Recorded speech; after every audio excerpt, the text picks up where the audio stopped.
حضرات، جیسا کہ آپ کے علم میں ہے کہ پاکستان میں پارا چنار میں جو شیعوں کا قتل عام ہو رہا ہے اس کی میں آل انڈیا شیعہ مسلح بورڈ کی جانب سے بھرپور طریقے سے مذمت کرتا ہوں۔ جس طریقے سے پاکستان میں پارا چنار میں شیعوں کو نشانہ بنایا جا رہا ہے اور پاکستانی سرکار کانوں میں کڑوا تیل ڈالے بیٹھی ہوئی ہے اور داعش کے خلاف، یہ مسلسل داعش کے حملے ہیں اور داعش کے خلاف کوئی کارروائی نہیں ہو رہی ہے، وہ راکٹ لانچر کے ذریعے سے جس طریقے سے لٹا کے شیعوں کا قتل عام کر رہے ہیں، چاہے وہ قتل عام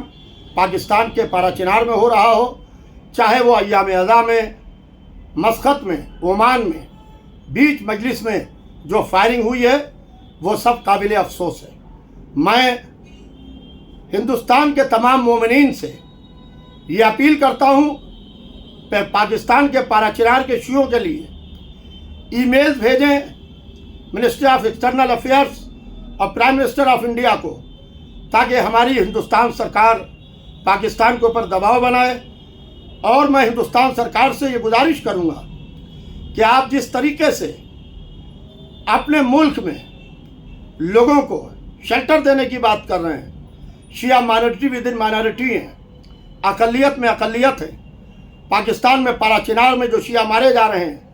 ہیومیٹیرین گراؤنڈ کے اوپر ملک کے دروازوں کو کھول دیں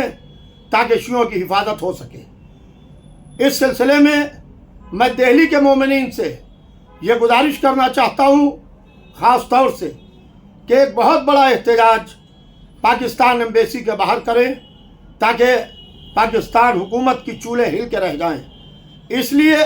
کہ جو پاکستان اپنے کو اسلامی دیش کہتا ہے، یہ اسلامی دیش نہیں بلکہ آتنکوادی دیش ہے، جہاں کے اوپر انسانیت کا قتل عام ہو رہا ہے، جہاں شیعوں کا قتل عام ہو رہا ہے، جہاں دھرم و مذہب کے نام پر پوچھ کے لوگوں کو مارا جا رہا ہے۔ لہذا میں اس سلسلے میں بہت جلد آل انڈیا شیعہ مسلح بورڈ کی ایگزیکٹو کمیٹی کی ایک میٹنگ کر کے آگے کا لائحہ عمل طے کروں گا۔